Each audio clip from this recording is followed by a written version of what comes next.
Most people think they know Amazon. And I'm not talking about Amazon pros. I'm talking about brands, marketing managers, and e-com directors. They don't know their numbers.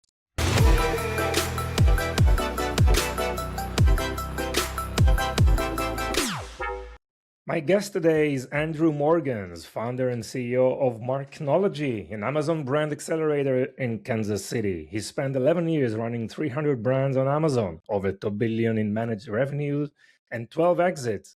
He also owns a warehouse, built his own AI operating platform for profitability, PPC, and inventory management. He also has a personal portfolio of 8 brands. Drew, that's a lot of things. Well, I don't do it by myself. And you mentioned 11 years. That's 11 years with Marknology, my company, but I've been in the e-com space about 15. So when you add up 15 years, it's a little bit more time to kind of get these things together and kind of the why. But a lot of them are vertically integrated also. So the warehouse helps me with the brands I've been building, and the warehouse helps me with the agency and vice versa. So a lot of them just work together and make sense. Yes, it makes sense, and I see this a lot. Like, traditional marketing is all about focus. Just focus on one thing, make the best out of it, right? But you figure out during your journey that yes, you can launch your brand, you can start an agency at some point of time, probably launch your own warehouse, which is great. So I love this, and it's definitely the right way to go in our business, right? With e-commerce, makes a lot of sense. Well, I don't know if it's the right way to go, but it's the way I'm going, and I'm sticking Yeah. to it. So, um, when you're just trying to figure things out, sometimes the best way is to get your hands into it. So working with other brands in the agency side, having my own brands helps me communicate with them, helps me understand what's going on, keeps me connected to the pulse. Same thing with the warehousing side, was just seeing how many small brands struggle, specifically small brands struggle with 3PL partners and warehousing partners. And there's so many things against you when you're trying to get a brand off the ground. There's so many things against you, from cost Yes. to just life happens types of things. And if I can control any aspect of that and give myself a better opportunity or a better chance at winning, then I'm going to take it. And that's kind of, in 2020, when I launched the warehouse, what was really on my mind was I had all these customers that were getting kicked out of their warehouses, or they weren't big enough and they're making way for bigger customers, or the warehouse was selling and exiting the business, and their business basically stopped working. Why? They didn't have warehouse or 3PL worked out. And just motivated me. So some of it's just survival, I think. Even times are getting hard, margins are getting slim. Writing your own software and building your own tools is a way to keep costs lower and things like that. So it's all kind of been out of necessity, but I can't do it alone. I have a great team that helps me execute on most of it. So yeah, I'm still having fun. 15 years in. There's always new challenges. I think that that's the benefit of e-com, is that there's like a never ending amount of problems to solve or to work Yeah. on. So I'm still staying interested in having fun. Nice. Another fun fact, Marknology is a family-owned business, right? I Yes, mean, yes, sir. tell us more about that. Was it helpful? I mean, this is one of the reasons probably to diversify to other areas. Yeah. So when I started out in this space, I was a first mover in the Amazon space, like one of the early first movers, and no one was going to school for this. Honestly, it was too early to start charging for services. People didn't know what it was. People didn't want to pay for it. You're having to educate everyone on, this is Amazon. This is how it works. This is why you need it. And there's a lot of resistance 15 years ago from brands, I'm telling you. You fast forward 10 years and it's a common household. Amazon is known by everybody. But at the time there wasn't. And I was onto something. I was having some results as a freelancer, kind of getting more work than I could handle on my own. I work with both of my sisters. They're brilliant people on their own. And the first one was my older sister. She has a master's in engineering, was like living in Florida. And I was reaching out to her. At first, she started working for me remote, kind of helping me with projects, Excel files, building out content, things like that. And eventually I said, sis, like I need help. And so I was growing something, so she left that career behind and actually came and joined me as employee two, really. Mm. I was a couple years in though at that time. So like a couple years in, a couple years later, my younger sister came and joined me as well. She had been working in the equestrian space for a long time, maybe 10 years in the equestrian space. And she's the smartest of all of us.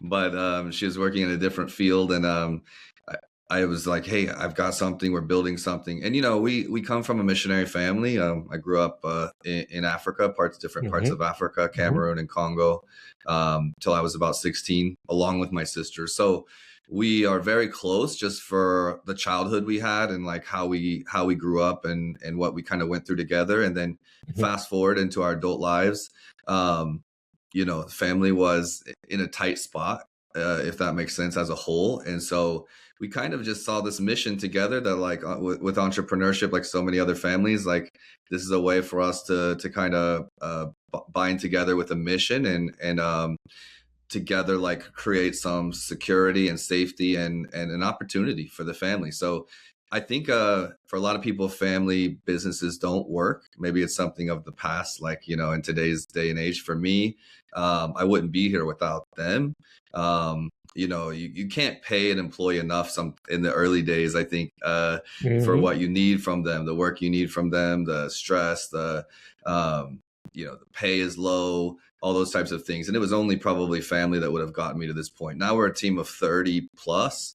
So, we've grown way past those early days, but it was definitely them just sitting next to me, just watching me work, kind of picking it up and saying, okay, Drew, I'll help you with this. And that's really how we scaled for quite a few years, was just simply leaning on each other to handle the workload. It was before there was Amazon VAs in the Philippines and India and Pakistan and around the different parts of the world where you could get affordable help because it hadn't been built yet. It was really leaning on people, specifically my sisters, my family, to help us get here. Yeah, I mean, that's really, really interesting story. I mean, growing up as a missionary kid, living in Africa and those countries, and then launching the business with a family, that's really, I love to hear these kind of stories, and really well done. Well done. It's really, Thank really you. important. It wasn't a whole life like that. Like definitely from like for me from 20 to maybe 26, 27 years old, we were all separated, kind of like different parts of the US doing our thing. And it was really like me kind of feeling and communicating like, I think I'm onto something. I think this is like something that could benefit us all. I need help. And then they kind of just moved from around the different parts of the US, moved to Kansas City to assist me. So it wasn't just like we were always together our whole lives. It was like we had gone our own ways, and the business brought us back together. So I'm very thankful. Yes, sure. So, Drew, I mean, you talk a lot and I hear about saying that you need to manage Amazon as a P&L, not as a sales channel, right? What do you mean by that? So most people say and I say this like respectfully, like most people think they know Amazon. And I'm not talking about Amazon pros. I'm talking about brands, business owners, people selling on Amazon. But I've talked to so many brand owners and marketing managers and e-com directors. They don't know their numbers at the end of the day. They don't really know their numbers, what Amazon's costing them, what it's not, where their fees are, where their profit centers are. And so I focus a lot on, look, if you're trying to keep a customer as an agency, the best way to do it is to make them profitable. Okay, so not just doing 100,000 a month or 50,000 a month or 10,000 a month, but actually, what are we making? Is it paying for me as a service provider plus some to make it worth their time?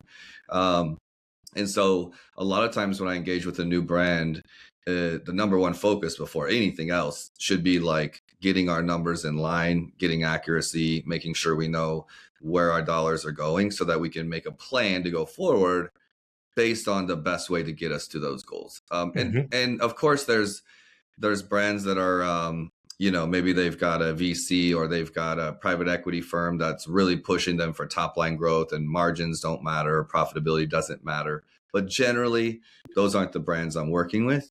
I think even past 2020, there's even less of that. Like after the pandemic, there's even less of that. Like, let's just push for high top line, but instead it's like, let's grow profitable businesses.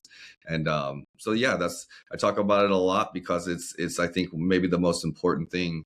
And it's not just Amazon, actually. It's Shopify and Meta and Google and TikTok Shop and Walmart and all of the above. Yeah. So what I hear you say is that probably there's a lot of focus on top line revenues and a lot of like hidden cost or variety of cost elements that are ignored or probably misunderstood, right, by the brand leaders and CMOs. So can you walk us through, even on a SKU level P&L, or some of the items, mostly on the cost side, that are usually or people are missing? Well, I would get on a call. We're launching a brand or we're taking over a brand and we're seeing crazy growth, and I'd get on a call and with the customer, and they would not be seeing it the same as me, right? They're like, my bookkeeper's saying we're not making any money, Amazon's not making money for us, what's going on? And I can't answer that. I can't dig into that truth or disprove it until we have like accurate numbers. And so to truly storytell where we're going, or let's say that we're great at top line sales but not profitable, or let's say that we're profitable but we're trying to grow top line sales, or let's say that 20% of the catalog is underperforming, all these different things, you have to get very granular to then say this 20% is a 20% losing money, or this is what's going on. And on Amazon, you have storage fees, you have returns, you have pretty high referral commissions, like just for selling on Amazon. You have FBA fees, you have advertising costs, you have a variety of things. Then you add in tariffs, you add in any of these other complexities that exist for e-com. And there's a lot of things that all contribute to taking away your margin, so you have to know, can I offer that subscribe and save discount? For Prime Day, should I be offering that deal? Like, are we double dipping and really I'm paying for an ad on Meta that's then coming to Amazon and capturing it there? Do I want that to happen? Is it on purpose? Is it accidental? So it's really looking at channels as best you can. First, get it specific to that channel, and then go bigger and look at for a lot of my brands that have a D2C site in Amazon, there's a specific amount of the Meta ads specifically, or TikTok ads, that have a halo effect onto Amazon.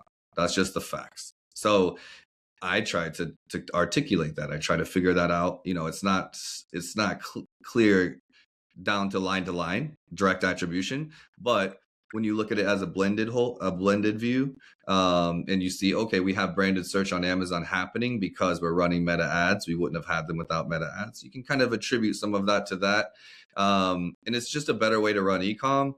Every channel has its own little differences in fees and nuance and different costs. And so for me, it's never about perfection, but it's about as close as we can getting down to accurate information, so then we can make a path going forward. Yes. And obviously just figuring out all the cost element, having a real P&L overview, right, on a monthly basis, but also cash flow and return on investment, because in the initial few months, right, you're actually investing to capture eyeballs and brand awareness, and then you focus probably more on conversion. So different stages of 100%. And as an agency, I want to storytell what we're working on, right? Yeah. So a quick example, I'm working with a brand. They do about 10 million on Amazon, D2C, Meta, Google, email, that kind of thing. So a full e-commerce channel. And they're mainly e-commerce, not in retail. And this is a move that we made on Amazon, that if we weren't storytelling, would it make sense, right? So basically I saw, let's say our advertising breakdown is 50% branded search and 50% new to brand customer, just ranking terms and things like that. Well, my thought was, we're trying to grow sales. We've been kind of plateaued. We're profitable, but we've been kind of plateauing for the last year and a half or so. We want to grow sales. How do we get there with the same budgets? What do we do? So generally, if a a lot of times agencies get into this management mode instead of like a growth mode or proactive mode. And they're just like, let's maintain the margin. Mm-hmm. Let's maintain ROAS. Let's maintain profitability, ACOS. Like, and that's how you get into this, like, kind of plateau state, is by over managing. So my thought process, because that's why I got hired, was to come in and try to grow where they've plateaued. That was my mission, so to speak. I backed off of branded search. Just, I want to show you why I wasn't chasing the KPIs. Backed it off of branded search. The last few years, the strategy has been like, get exact match. And for anyone listening, what I mean by exact match is like, don't waste any time on generic searches. Instead, on Amazon, let's get like, they're looking for this, like very specific search. I'm trying not to say the brand while I'm telling the story, but and that's how this account was set up. Very profitable, but like lean. There's a lot of extra growth, etc. But with AI, with Rufus, with these things changing, there's been this move to go away from the negatives and exact and very like fine tuning the ads, and instead go a little bit wider, where people are searching with sentences, people are searching in agentic search, people are like asking questions. What's the best machine for 2026? These types of searches, like in Google. And so I backed off of branded search. I added more broad, chose different selection. And what we saw was like 1.2 million at the same spend. Okay. 1.2 million more impressions. Cost per click went from $3.85 or $4 down to 70 cents. Generally, you're like, okay, I expect conversion rate to drop also. Conversion rate dropped because we're giving it a lot more views. But our cost per acquisition went from like $40 to $11. Wow. So conversion rate dropped, ACOS dropped, ROAS dropped, if that makes sense.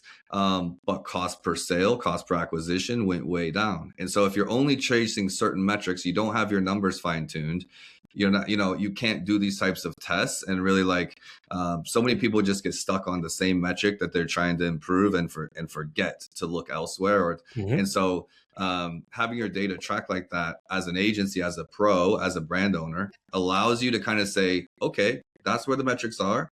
But let's take a story. Let's take a trip. What if we were able to lower cost per acquisition? Let's go try to do that. And this is how we're going to try to do it. For example, does that make sense? Yeah. That was a little bit, okay. And obviously all these decision making is trying to figure out from data, what's the topic we're going to focus right now, try to improve some of the parameters, right? We need more data to take more decision.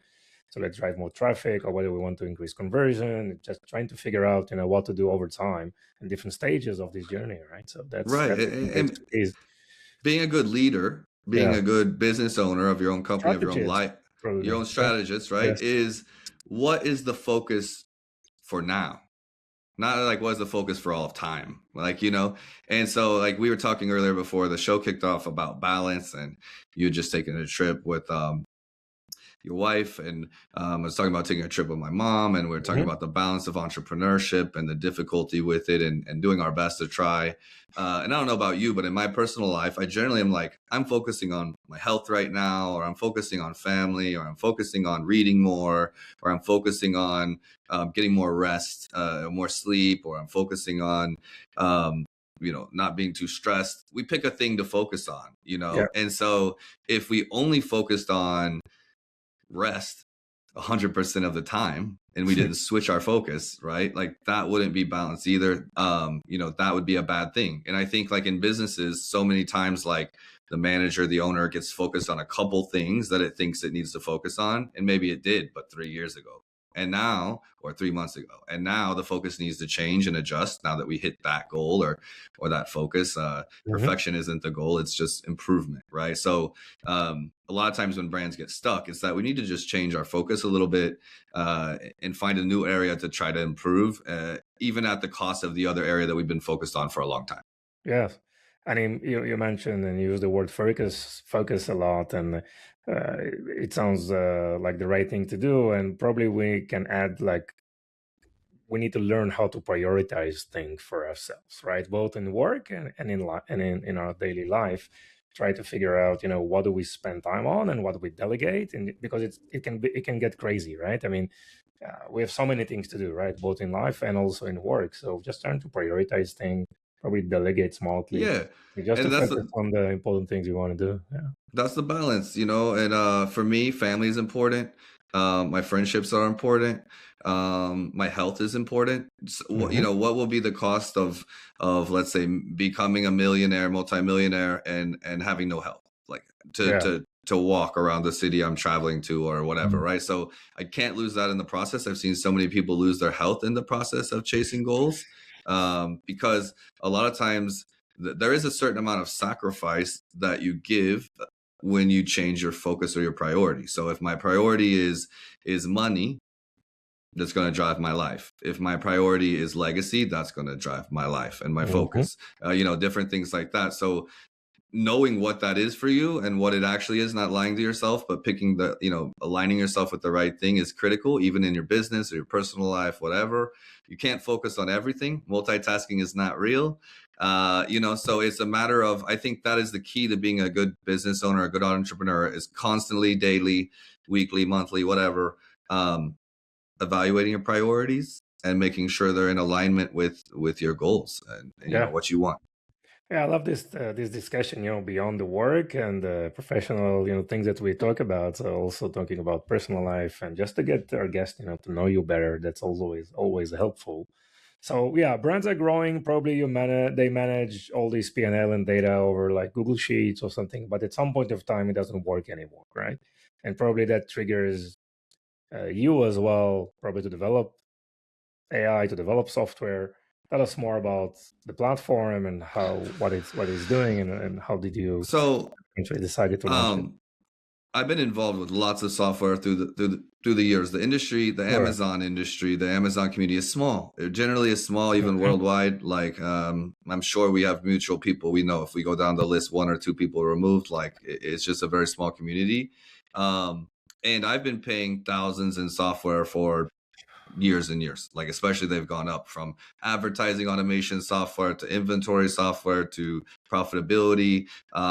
There's not any one software that exists for all of it. That's the best at it. Or you might have profitability for Amazon, but not for Walmart, or not for TikTok Shop, a new one, or maybe your warehouse software. So my software costs as an agency are very high. Okay. And the last couple of years, I've been looking at ways to lean up and stay in the business and stay healthy. And one of those is cutting expenses or cutting costs. And you also come up with the software having problems. Like that's just how it is. So my goal for several years has been, if I could get a software that thinks of all of these different areas together instead of them in silos. One, it would no one has this. No brand that I talk to, whether it's Fortune 5 company, Fortune 1, 2, 3, 4, 5, or outside the list, they don't have this. Maybe they're doing Excel. Maybe they just wait for their bookkeeper to reconcile. But if they're waiting on their bookkeeper to reconcile their books from last month, generally it's a month or 2 months behind almost that you're getting accurate data. That's too slow, because someone like me will be making moves weekly and daily while you're waiting 2 months. And by the time you've lost money for 2 months, you've lost money for 2 months. You're now chasing that. So having the software regular instead of just waiting on your bookkeeper to tell you if you made money or not is very important, even if it's not down to the reconciled dollar.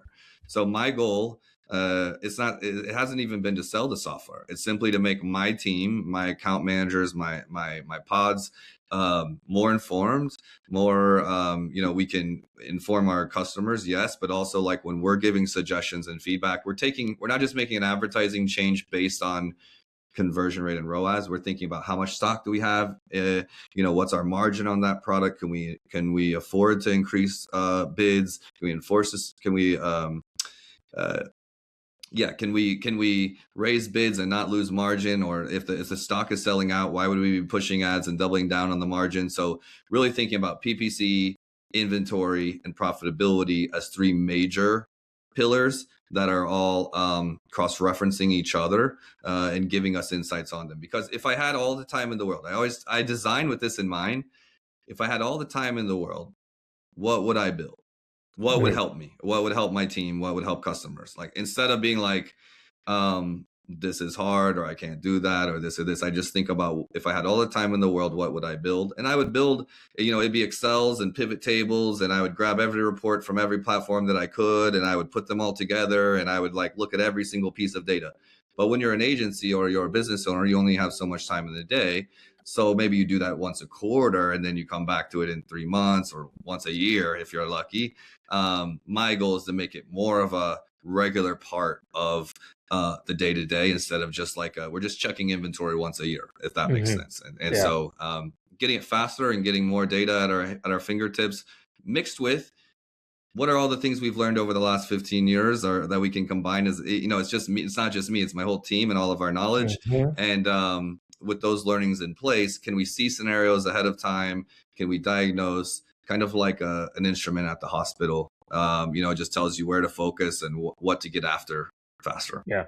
Interesting. And it seems that it's connected to various areas of the workflow, which makes sense, right? The sales channels, analytics, warehouse, like inventory levels, supply chains issues, probably, right? So like Yes. finance, working capital that you need to create new inventory, and then it helps you make decision. So is it something that you plan also to license or to sell it as a standalone product, or Well, it's mostly that's internal? not my goal first. I think Yeah. with what I have in mind, because I have an agency functioning, I have these things, is first to build something that helps me and my team, and then provides value to my customers. Like, they can't get this somewhere else. Like, Hmm. that's just a value add. The second part is, as a service based agency, is pretty widely known that these are like the hardest companies to scale, or the hardest companies, to exit, to have Yeah. value. So adding in that proprietary IP piece really Hmm. pulls it all in, and kind of brings that knowledge in. I think brings extra value to my agency as well. For sure. Um, and it was something that before AI, I was really like leaning on a lot of overseas developers, hiring talent like this almost in like part-time modes when I could afford it, or when I could have time to push to them, because it was all coming out of here, there. And Hmm. now with Claude Code, and I already had a good base that I was building on, and I've just kind of taken it on my own. It's just me now. But instead of having to work and communicate with 5 developers and doing little pieces like that, it's like I work on it when I can, kind of obsessively. And Yes. Yes. but I'm just using that was the real difference with AI agents, is helping me code this and build it. But yeah, it does a lot of things, like think about it, like it auto tags products. So we're talking about profitability, we're talking about KPIs and things like this. Well, in a normal account, you might have, let's say, 10 products that are been up and running for a year or something. You might be launching 2.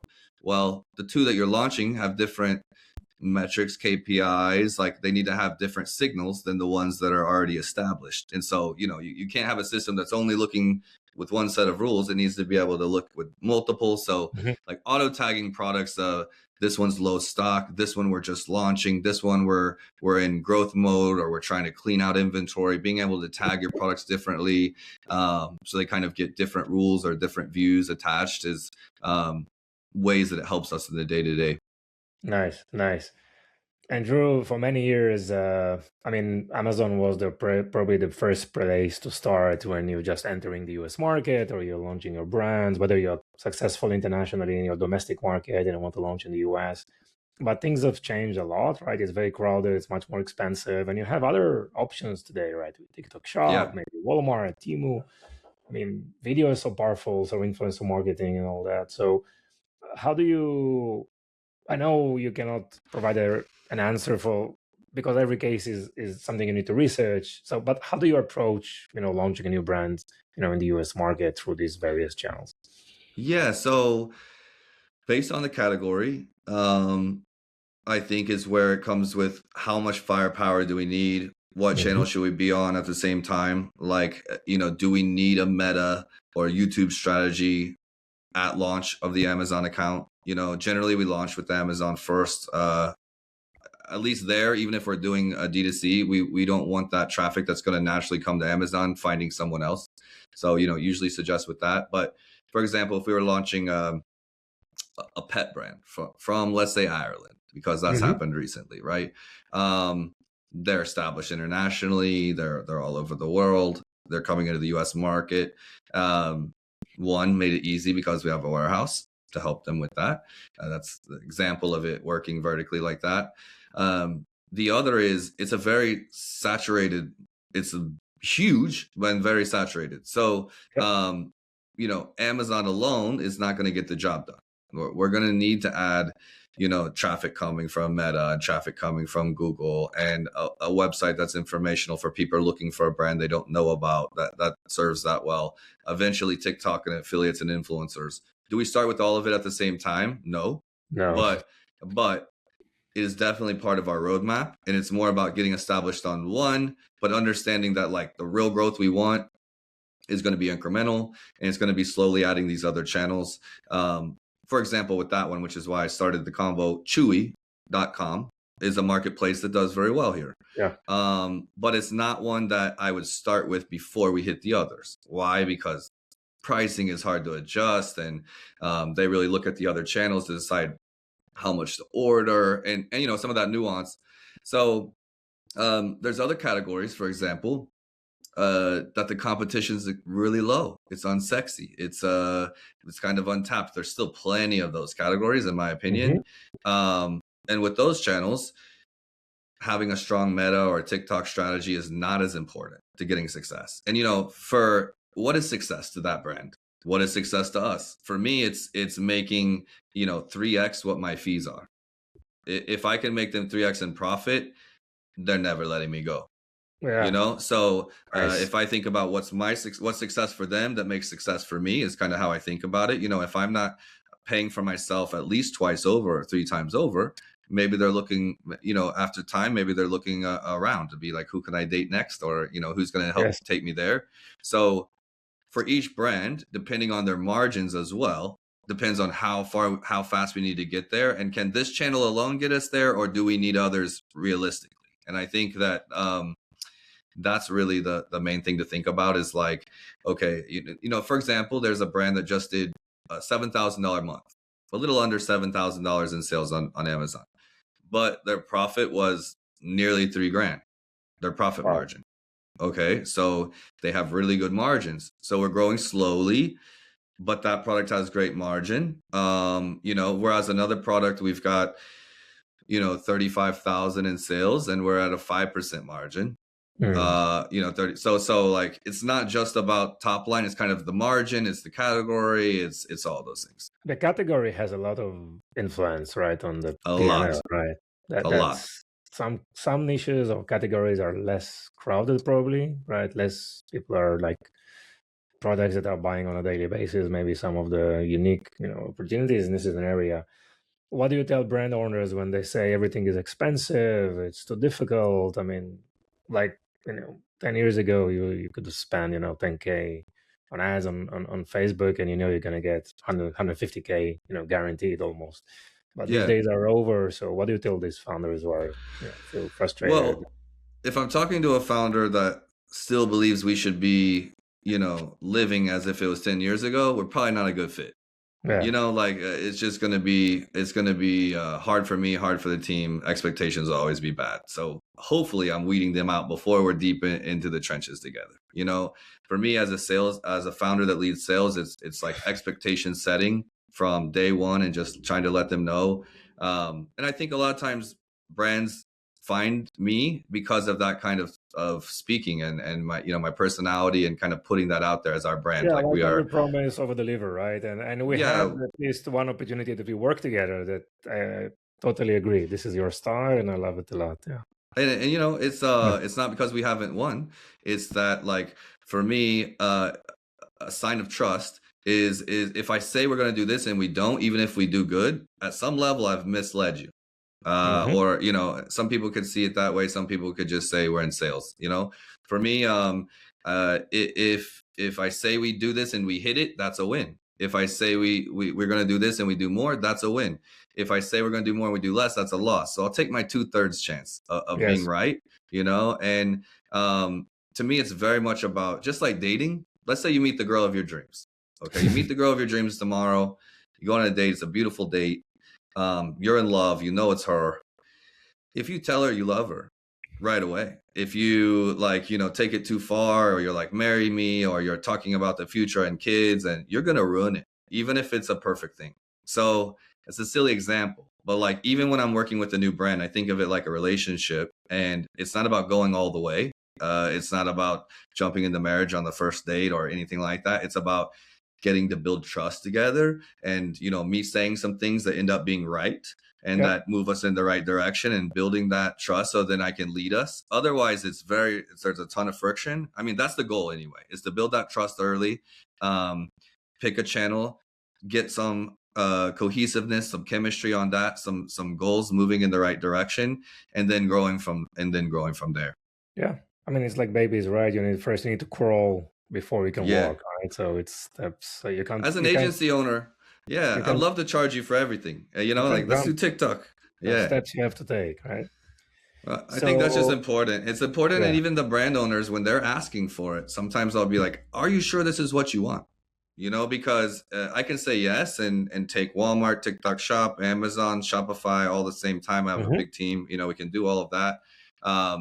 But very rarely do they or their team going to be able to execute on all that at the same time anyway. And we're just a partner. We're not a do everything for you. So I'm really trying to just see the patterns that happen, and say, guys, as a brand, we need to do all these things, but there's time. A good brand is not built overnight. Viral moments are good for brands, but they don't build brands. Consistency, slow incremental growth, knowing why you got sales, why you didn't get sales, knowing what your margins are, knowing what keywords drive sales, building relationships with influencers versus just having mass market. This is what builds a brand in a tight space in 2026.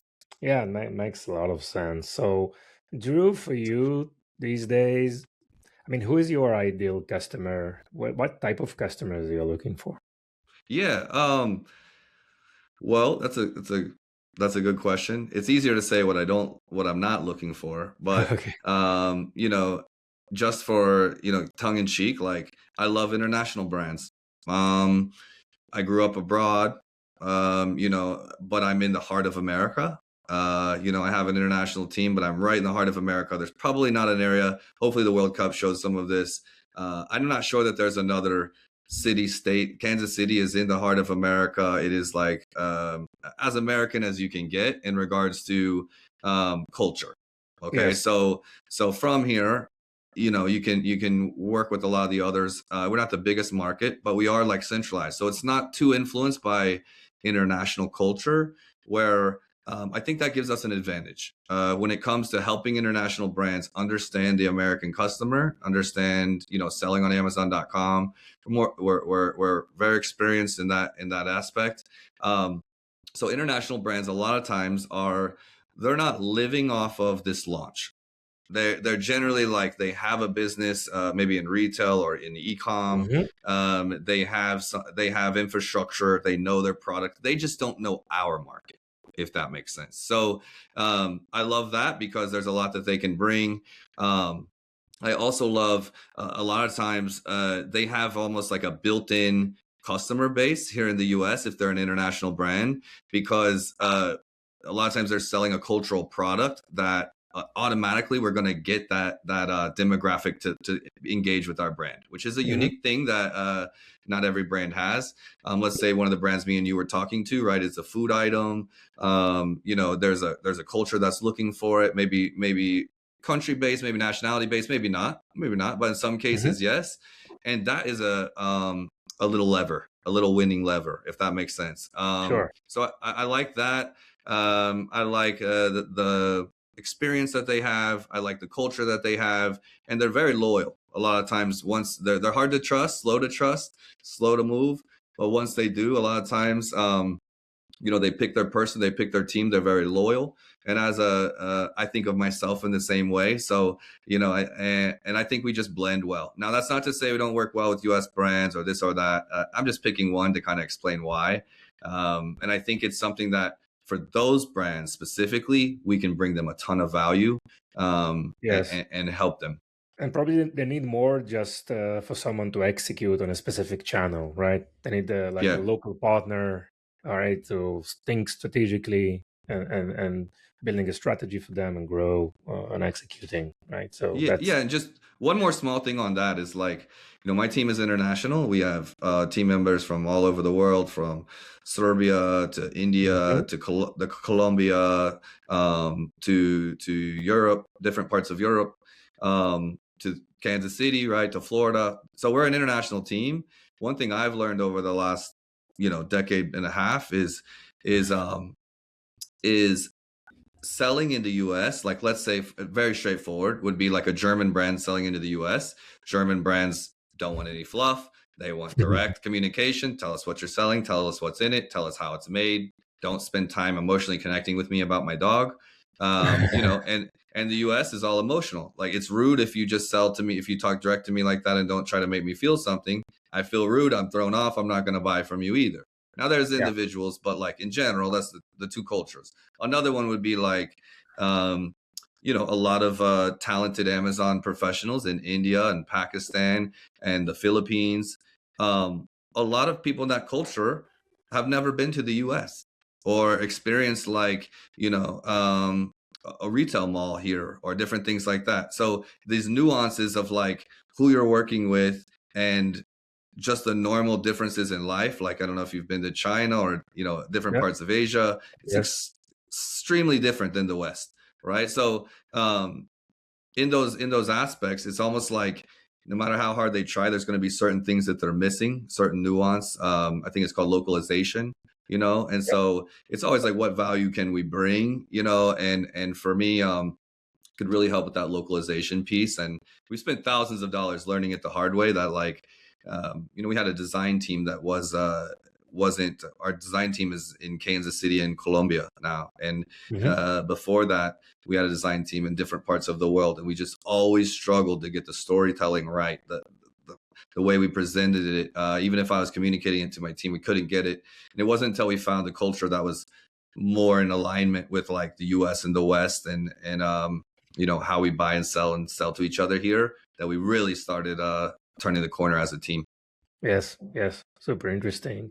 And how do you do your marketing, Drew? What type of activities do you do? How do you generate those opportunities for Marknology?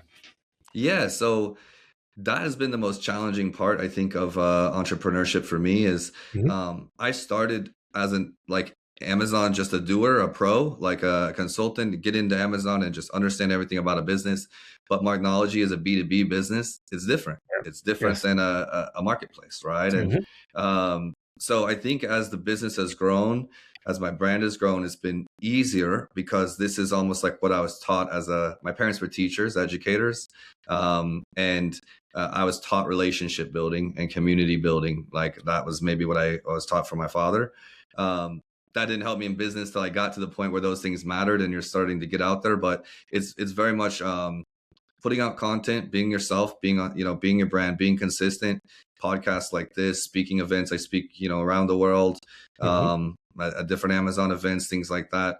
Great partnerships. So for us, it's doing good work consistently and being known for that. In Kansas City, definitely known as the guy to go to for Amazon. That was always a goal. Is like, look, my city's 2 million people. If I'm Hmm. not known here, big fish, small pond kind of thing. If I'm not known Sure. here, why does it matter about New York or LA or Yeah. Israel or anywhere, right? Hmm.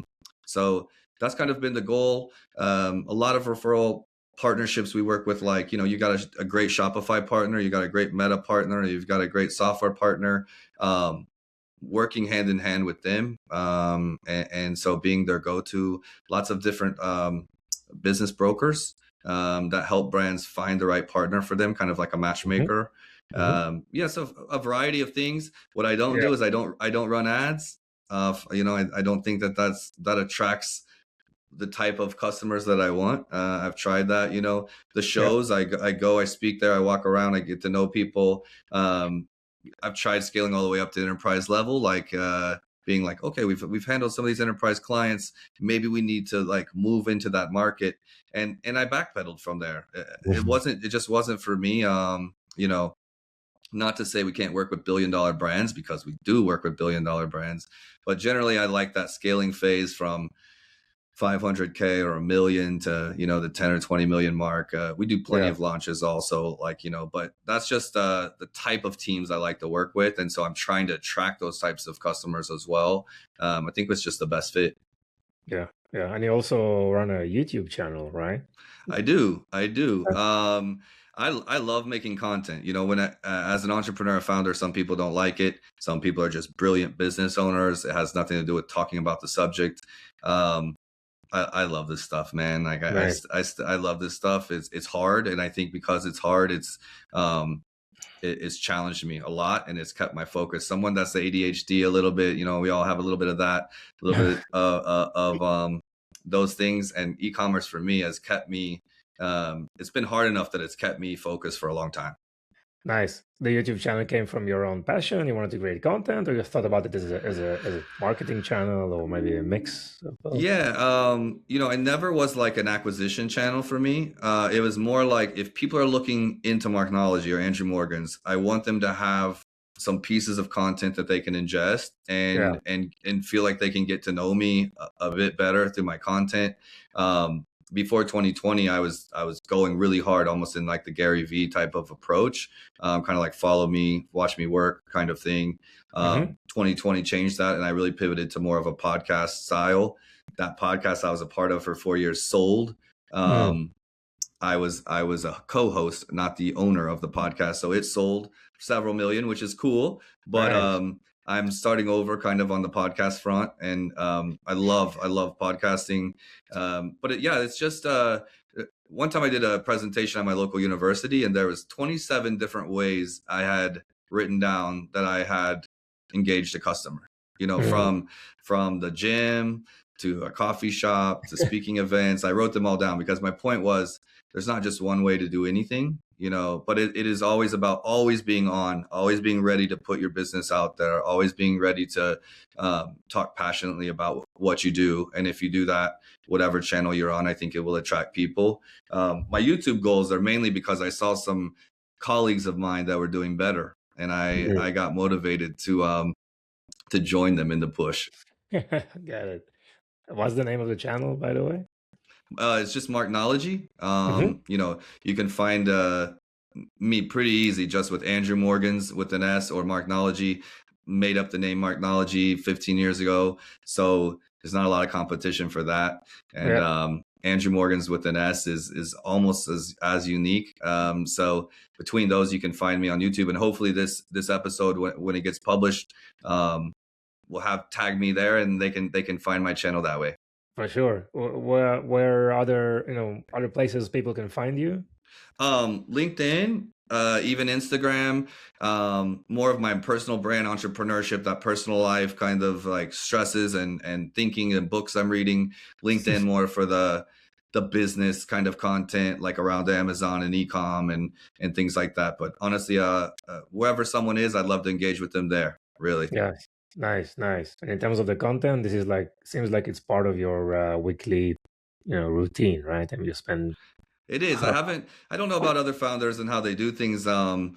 But for me, it's been the best thing for my business is showing people what we believe here, how we work, how we think, what our systems are like, and not saying it's outsourcing to have anyone help you or scale out of it, but there's different ways to do different things. And if you're a software, it's not very personal. If you're a service-based business where you're talking every week with the customer, in the trenches with them, emailing, you talk to them sometimes more than your mother.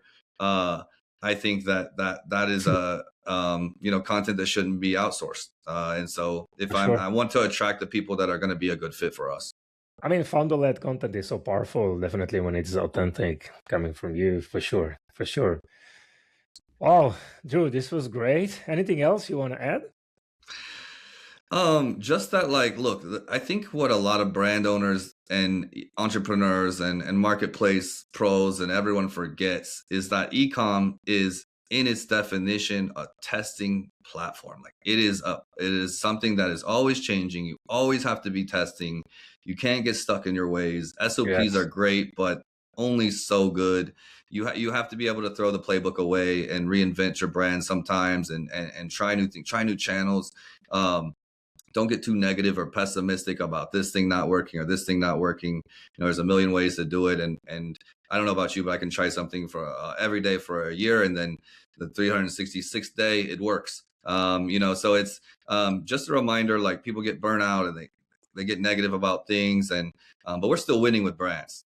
And, the playbook doesn't look the same as it looked 6 months ago or a year ago, and that can be overwhelming too.